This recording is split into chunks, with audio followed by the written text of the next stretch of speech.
Hello, welcome to Property Potential Podcast. I'm your host, Robert Zalkin. Today I'm with Scott Snodgrass from Meristem Communities.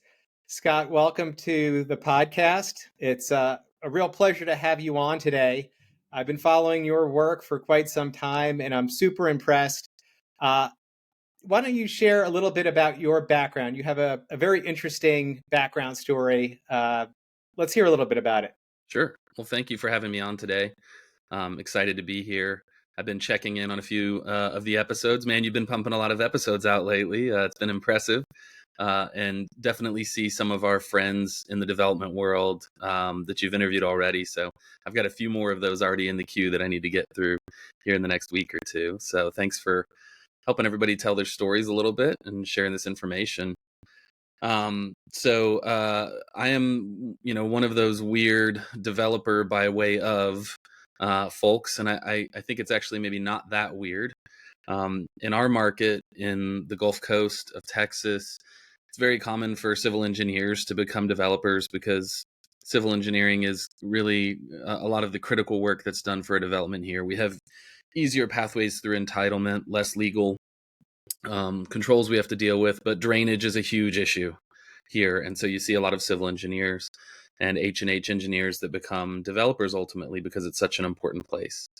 But, my business partner and I, we both come to development by way of agriculture, which there are some other folks that's happened for across the country as well. I know there's some folks who've been, in the agriculture world that have become developers. There's lots of farmers who end up with land that becomes a part of the edge of the city, and then they want to become developers themselves. Our story is a little bit different in that we had a background in small farms, urban farms, very community oriented farms where we're growing vegetables, maybe some small livestock, and then people were interacting with those farms. That was a part of what those farms did, and we had run farms like that off and on. I had run some myself, and then after Clayton and I became partners, we had a few together here and there for different organizations. And at one point we realized there was becoming a lot of demand for that, and we had a friend who was a landscape architect who said, "Hey, I've got this project, we need some consulting. They're going to put a farm in a neighborhood." And so we said, okay, we'll come and consult. And at first it was just, what kind of fruit trees should they plant here and there and that sort of thing. And then one day we said, well, who are you intending to hire for your actual farmer to grow the vegetables and talk to the residents in the neighborhood? And they said, well, here's the job description that we had found. And we were just going to talk to the guy who'd been row cropping corn here for the past 15 years. And we cautioned them, hey, typically your tractor farmers, they like being by themselves in a tractor all day. That's why they do that work. And it's important work. It's an important part of our food system. But typically they like to be by themselves. They like to be really close with their family. They like to have a small group of close friends. They're not necessarily the outgoing type that are really going to have the energy to engage with other people a bunch. And so we said, might we suggest that we go, we suggest to you a different route. And that route was us starting a company called Agmenity. And Agmenity provides agricultural amenity services for master plan community developers, hospitals, and school districts. And we work kind of across the country in a consulting basis. And then what we do that's a little bit different than most of the other folks in the space is we actually operate farms too. So, there are other folks that'll go in and design a farm for you and help you set up your farm, maybe even find a farmer. And those have been successful. We've seen some projects that have had that sort of arrangement that has worked out. But there's also been a lot of turnover in those positions. And we felt like professionalizing it as a service really allowed us to provide the developers the consistency that they need. And so we operate farms in Texas and Florida, and we have our 7th farm coming on in northern Alabama, probably next year or the year after, and are really expanding that operational footprint throughout the Southeast right now. So then getting back to your original question of how we got into being developers ourselves, we had also bought a piece of property and had a large scale vegetable farm on it. So 235 acres, we were doing 50 acres in vegetables and thinking we would grow ultimately up to that 235 acres. We pretty quickly learned that was a ridiculous amount of vegetables and that we would probably never get there. And we also realized that if we weren't going to get there, we couldn't afford to pay for the property. And so what were we going to do? So we started looking at ways to maybe bring in a partner and offload a piece of land to someone who was going to develop something that would be really complementary to the farm. So we had conversations with a couple of breweries who wanted to do open air fermentation, and they wanted the fungi that would be blowing around in the wind at the farm for that purpose, much like Jester King in Central Texas. And so we had a few talks with folks like that. We talked with some of the players from the Houston Texans who were trying to build an Olympic weightlifting facility on our side of town. Light industrial, of course, is really popular in our area. We're on the Grand Parkway, which is a large highway outside of Houston. And so we had all those conversations, and then COVID hit and all development stopped for 2 months. And then after that 2 months, the only thing that really came back was single family housing. And we had to do something. And so we said, okay, I guess we're going to develop a neighborhood and do it ourselves. We had been in development meetings for years with other developers, seeing how the whole process worked in Texas and a little bit in Florida.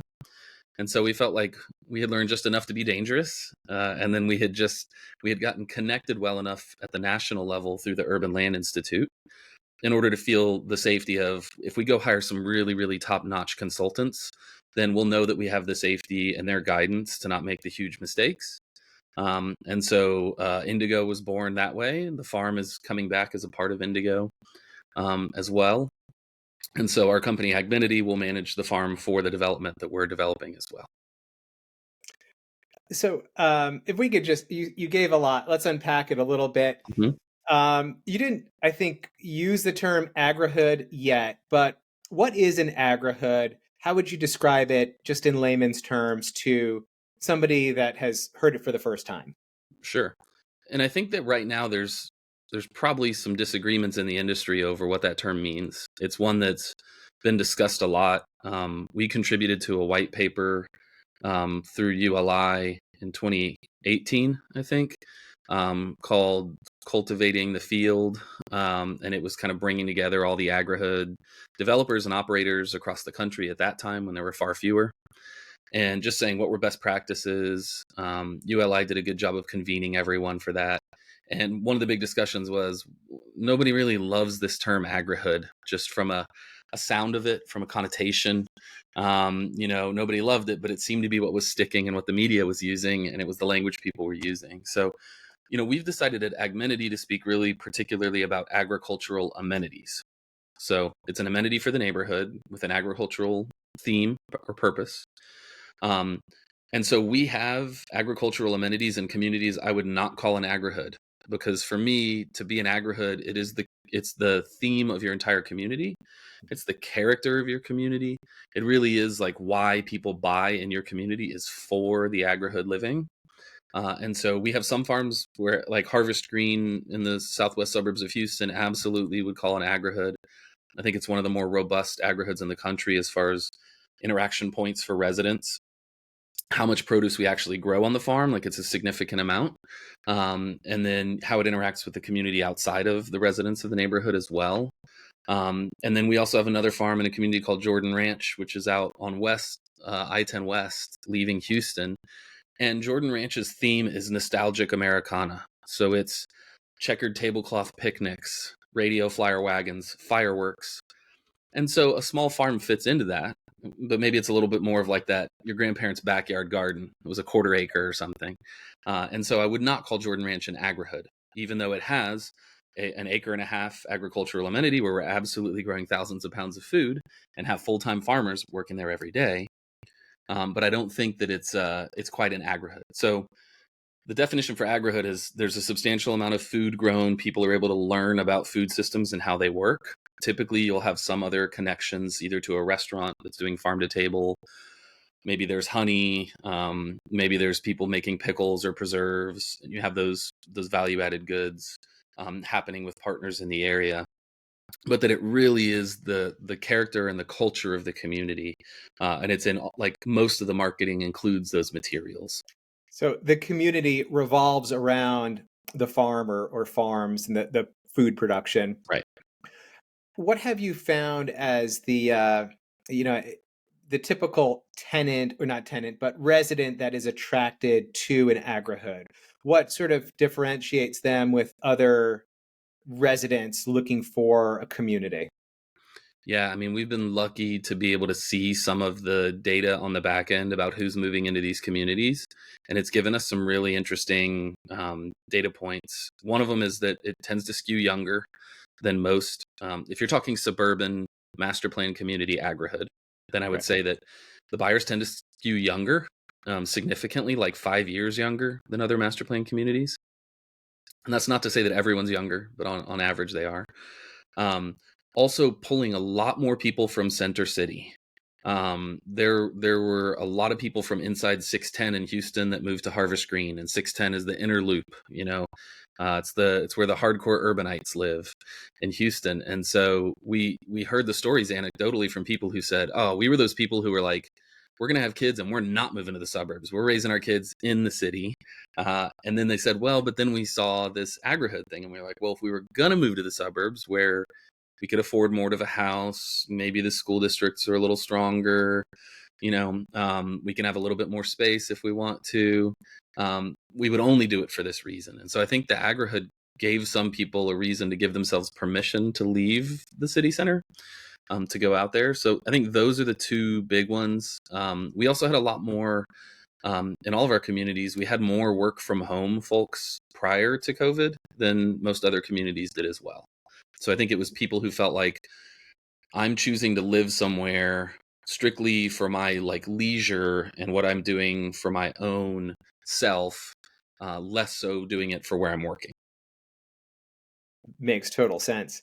Mhm. The Indigo Commons, your town center, is very unique from other town centers. I'd love to hear about how that was envisioned, how it's different from other traditional town centers, and and what is your vision for that? It's um it's been a struggle. I think it's one of the more unique things we're trying to solve. It's gonna be an experiment. We're gonna see how it goes. But really, what we're trying to do is revert back to an older pattern of development. And so we actually hired Monty Anderson, who you've had on the show. Yes. And Monty came and really educated us on incrementalism and how the good development patterns that we have in this country, the places people really want to go, those places were developed that way over time by thousands of different people. And that's how we got to that rich tapestry that really served a wide range of people. And it's hard to do that when you're just one developer developing an enormous greenfield site. Um, and so I think people can read the Disneyfication, let's call it, of the town center. People are starting to recognize, like, okay, that's one building, but they've just changed the facade every 20 feet to make it look like different buildings. And you go in one door and it's actually on the inside, it's open the whole way down. And you're like, wait a minute. Yeah. So I think people are starting to recognize that. So we said, okay, well, that giant building is still a landlord investor relationship with tenants. And we feel like those can be a little extractive. So we said, how do we go in and flip the script? And I think the most unique thing we're doing is our incremental retail buildings, which are, they'll run 1,400 to 5,000 square feet. But the bottom floor can't be any more than 800 square feet. So these are 2 and 3 story buildings. On the bottom floor, we basically wanted these buildings to be the vertical pattern you would have seen in an old downtown, especially in an old Texas downtown, but across the country, where you would have built one building and then sold the next lot, and someone would have built a building on that one and sold the next lot, and the buildings don't all look the same. In fact, they're all a little bit different. They're trying to differentiate from each other a little bit. And those rich storefronts with lots of glass, with retail businesses, so people can see in and see what's for sale, and it's an interesting place that you want to be, and you want to be on foot and not in a car. And so we try to develop that, and then at the same time give those business owners a way to benefit on the equity side, much like you would with a home, but to be able to buy it with a longer term lease to bring that monthly payment down and to bring security in your purchase. And then also give you opportunities maybe to live upstairs in the unit, or maybe you have apartments that you lease out. Make them very flexible. The primary requirement we have on those buildings is the bottom floor has to be active retail. Right. You could have more retail above, you can have office above, you could live above, you could lease out apartments above, whatever else you want to do. But you've really got to be active retail on the bottom floor. So I think that's kind of the biggest shift that we've taken in trying to follow those old patterns, is even though we're one developer developing a big site, trying to give more people influence in the way that things are designed and built. How many overall storefronts are you planning for that town center? So the incremental retail buildings, there's 22. And Okay. then we have another, we have 70,000 square feet total of commercial space. So there are other buildings that are for lease in a more traditional arrangement. Some of those we're going to build, some we have partners who will build them. There's a daycare center, there's some of your daily need stuff. That's the other thing I'd say about the town centers is too often these days they've all become luxury brands, or like people try to go really far with the craft business stuff, which I love and speaks to my heart. Like, I want to have a butcher in my neighborhood that knows a cow, and I can go down and talk to him about, oh, I was cooking that cut of meat and it didn't work the way I wanted to. How do I fix this problem? But you can't only do that stuff, right? We still need a dentist that's just a Right. dentist and just cleaning people's teeth and fixing problems.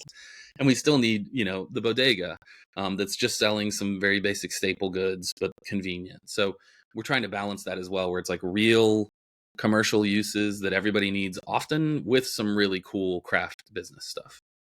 It's an art to put something like that together, and Oh it yeah. takes time. It's a great approach that you've come up with. Um, you know, with development, you're often managing or working with so many different stakeholders, whether it's, local government or home builders or what have you. How do you manage all those relationships? What's your mindset, or what's your philosophy? It's difficult. Like you said, there's definitely decision fatigue with all of the decision points that you have. I think our real success in that is approach everything as a relationship. So nothing's just a transaction. We intend to have a relationship with you that goes beyond us signing one contract and finishing that contract, and that's with the city. That's where we started, was with the city. It's with our home builders. It's with other land partners who are going to be developing portions of the property. It's even with the residents who are going to move in. The standard in our market is like a resident probably never actually meets the developer. The developer's making all the decisions about how the community is going to be, and then they're telling the home builders what they can build. And then the prospective buyer comes in and meets the home builder. Maybe they meet like a welcome center person or a lifestyle person, but they never actually meet the person making the decisions. And so for us, we were like, hey, if we're going to design a neighborhood for other people, shouldn't we get some feedback from them, from the people who are thinking about living in this community? So we've actually been trying to interact with them as much as we can, and that takes effort. Relationships take effort, and you have to be willing to put in the time for it. But going out into the public and hosting, like, going to the fairs and festivals in Richmond, the city that's right next to us, and supporting them, sponsoring those events, being out there with a tent, talking to people and getting feedback's been really valuable for us. And we treat it the same way with the actual city government as well, too, of like, we had 8 or 10 meetings with them before we were actually like, this is what we are asking for from you, and we're asking you to approve this. We put the time in, had the conversations. And through the course of this process for you, being that it's your first, development, you must have had some preconceived perceptions or ideas of what this process was going to look like. Obviously, you sat in, early on a bunch of developer meetings, and has there been anything along the way that has totally shifted your thinking, or maybe has presented some opportunities that you didn't think were necessarily opportunities at the time, but now are opportunities? Hmm, that is a tough one. Or Um, challenges. It could yeah, even be, just something might have been a challenge that you didn't think was going to be a challenge. yeah. I think I'll speak to one that everyone said was a challenge that we were like, oh, that won't. We'll be able to figure that out. That seems cut and dry, and that's the civil engineering side of things. I think that it's a lot of work, and you have a lot of different people who get to choose whether or not your work is approved. When we're talking about street design, so we have, our streets have to go through the city of Richmond and through the county and through the drainage district to get approved. And then beyond that, they have to be inspected, and we have to prove that they're of really high quality and all those things. So I think there were some of those things that I thought, oh, that won't be that bad, that have been as bad as people have said they would be, and have been as challenging. Bad's not a great word, but have been as challenging as people said. I think where I've been surprised is that like I get it's a lot of work, and so lots of times when a consultant is dealing with the city on your behalf as your agent, so let's say an architect, takes a design to the building and to the city is looking for a permit. Um, Often there will be a small like road bump in that process, and consultants don't have the same needs that a developer does. They don't understand our situation. They don't know the burn rate on our interest on a monthly basis, or how like every day is a lot of money right now. Yeah. We're in that compressed period right now where it's like every single day that we delay lot delivery is costing us a lot of money, and they don't understand that, and we shouldn't expect them to. That's not their work. And so I think that one thing that we're learning is how to guide our consultants to not take no for an answer, and that where they run into something that might be a bump, to say, maybe this doesn't have to be a bump, and let me get with the developers and let's go through this. Because we've had 3 or 4 unsurmountable issues that one phone call to a county commissioner has resolved. And the reality is that these city organizations, these are people trying to do their job, trying to do good work, trying to protect what they think is the right thing for these areas, but sometimes they overreach a little bit, and you have to be ready to find the lever to pull to get them to back down from their overreach. And even in doing that, you have to do that in relationship so that you get to continue to work nicely with these people afterwards. And I think that's where a lot of developers go wrong, is running roughshod over city staff, being really rough with them, not understanding what it's like to be a city staff member, and then destroying that relationship. And now everything is going to be difficult for you. How are potential residents hearing about Indigo or finding the community? Is it been word of mouth? Is it, what's that process like? Or how has it been that, people are, finding your community? I think it's been the scattershot approach of like everything. But a few things have been really successful. So I know our marketing team says we have more people on our interest list right now than they've ever seen in any of their other communities. That's a And good problem. a lot of those are established developers doing much larger communities, and even in larger cities sometimes. So we know there's a little bit of something there. So then it's like, why? Why are people signing up? How are they even hearing about us to sign up on the email list? And I think our PR has really been a big part of that. Again, our PR firm says we're so used to like pitching 100 different ideas to 50 different publications and getting 1 or 2 to land. And they said it's been shocking that with Indigo, like everybody wants to talk about this. And almost everything they propose, every pitch they make, is picked up at some point.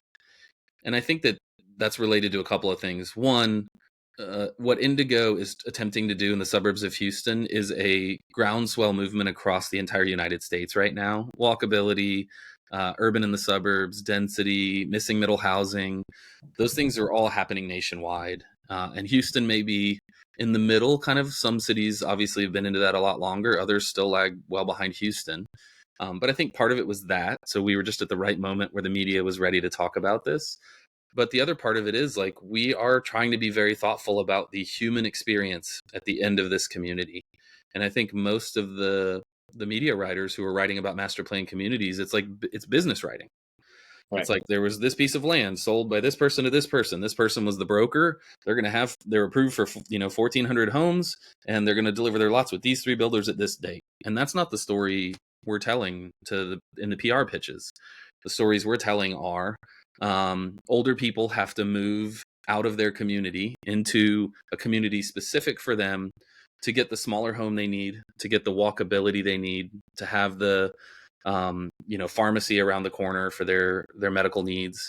And so we don't have to design our neighborhoods in a way that forces that. Same thing for kids, right? So when you start talking about those narratives and how what you're doing is leading to a higher quality of life for people, not we have 10 lakes and 1,000 miles of trails. But the things that are actually going to really impact people's lives, the media, I think, is happy to pick up on those things, and that's benefited us a lot. Where do you draw inspiration or creativity from? I mean, clearly this concept is very new, the agrihood and what you're Mm-hmm. developing. Um, where do you find, design ideas or inspiration or just, in a creative sense? Yeah. It's easy to look to parts of Europe. I think especially parts of Italy. where the small farm culture surrounding the outskirts of a town was the way every small town was. And those market days, 3 or 4 days a week where farmers brought the produce in and sold it. There's a lot of influence there. Of course, I don't get to go to Europe, 3 times a year, so we have to find other places to look. Looking at, I would say, for the walkability and urbanism stuff, we love traveling to small towns, and we've started actually doing that. We're doing it every other month now, and we're recording it, and we're starting to put out a little bit of a series on that. And so we did Brenham, Texas, which was shockingly awesome. It is, And I yeah. highly recommend anybody go there. I never knew that was there, and I've driven through Brenham. I've driven around Brenham, hundreds of times. It's a great Um, place. right. Yeah. And then we did Broadway Street in downtown LA was the next one. And again, like some really awesome urbanism, a little strip of it in downtown LA. And so we go to those places and get inspiration. There's also Andres Duani at DPZ put out a book with a few other partners, I think called Agrarian Urbanism, maybe like 7 or 8 years ago now. And so like that was a really great book to just see the way that land planners are looking at how to bring agriculture in to a city, and like honoring the historic patterns of how that would have worked, and not just like plopping an urban farm down in the middle of downtown, but thinking about what do you want to be next to the farm? What do you want to not be next to the farm? Um, a farm is not great for walkability because it tends to be this big open hole in the urban fabric. And so how do you find the right place for those? And I think that was another place that we got some good inspiration. How does this concept evolve over time? What does a community, an agrihood look like, 20 years in the future or 50 years in the future? What is the long-term, projection of how this eventually evolves? Honestly, I have no idea. We've built a model that we think works right now. That's very safe. It's secure for the developer, and it also works for the residents of the community. At least, medium term. We're coming up on 9 years in at our first Agrihood, so we know that like medium term it works. But when you start talking about um, the structures in those communities reaching their functional age and starting to look at what happens to the redevelopment pattern, I don't know. When we hit 50, 70 years, what's that going to mean? I don't know. How do we see, like, I think one of the big questions is how much agriculture you're pulling into these communities. So far, it's very much like an educational amount of agriculture. It's not serving more than 2% of the community their vegetables. There's a few communities that are pushing a little further in that regard. Willisford's doing it on the protein side with the cattle that they have in the conservancy out there. I think Arden in West Palm Beach has some grand ideas for how much they're going to serve, and we'll see how that goes, and if they get there with as many vegetables as they are hoping to grow for people. But I think that's the evolution, is like, do we push further into the actual production? And for your company, Meristem Communities, 5, 10 years, what is your vision or goal for your company? Do you plan on completing Indigo and then, doing another Agrihood, or several more? What do you see for your company itself? Well, you are asking all the questions we ask ourselves, so you're nailing it. I know one thing we talk about at Meristem is we don't want to be typecast as master plan community developers only. For the most part, most companies that get into master plan community development, that's all they do. They don't do a lot of other stuff. There's a few, like Howard Hughes Corporation does. They have a wide portfolio of things. There's a few people that do it, but those are massive companies. And I don't know that we ever want to be larger than 20 employees. And so as we grow, I think what we see is a mixture, like probably always having a master plan community in the works in some phase. Maybe it's in planning, maybe it's the tail end of home sales and we're wrapping things up. But then also doing a lot of other projects alongside it, adaptive reuse. I love, in Houston, we have a group called Concept Neighborhood that has took one neighborhood and basically done urban planning independent from the city staff, and then said, here's what we think this neighborhood should be. And they quietly had bought 17 acres of that neighborhood over the time. And then they've done a lot of work with residents in that neighborhood to find out what they want as well. And so they're now asking the city to enact road diets add bike lanes, reduce parking requirements when they're within a certain distance of a bus stop.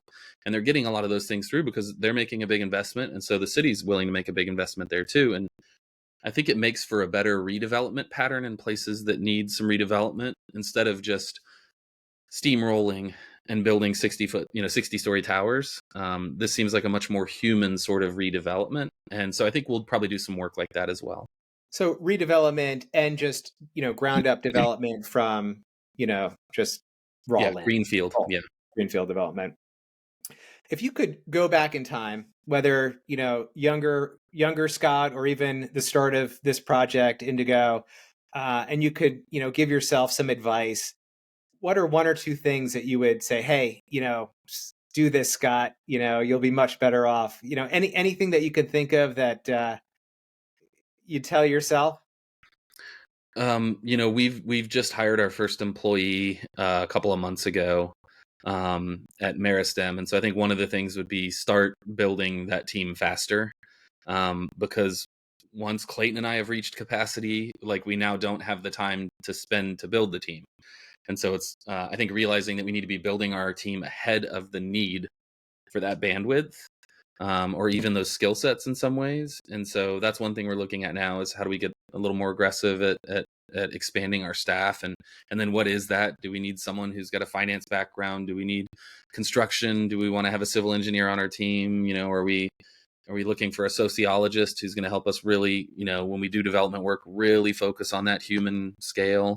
I think that's probably the biggest thing. The other thing is just be prepared for every single thing to take longer than it's supposed to take. And that means financially planning for that as well, that your best case scenario is not going to be very close to the average realistic scenario. And I'm an optimist at heart, so I always want to believe that, and I can push and we can get to that almost perfect scenario. But I think just being realistic that you need to prepare for significant potholes along the journey. Yeah, that's true. Any books, podcasts, any recommendations that you want to let the audience know about? There is so much awesome content out in the world right now. I think your show here is, testament to that as well, that there's just a ton of stuff out there.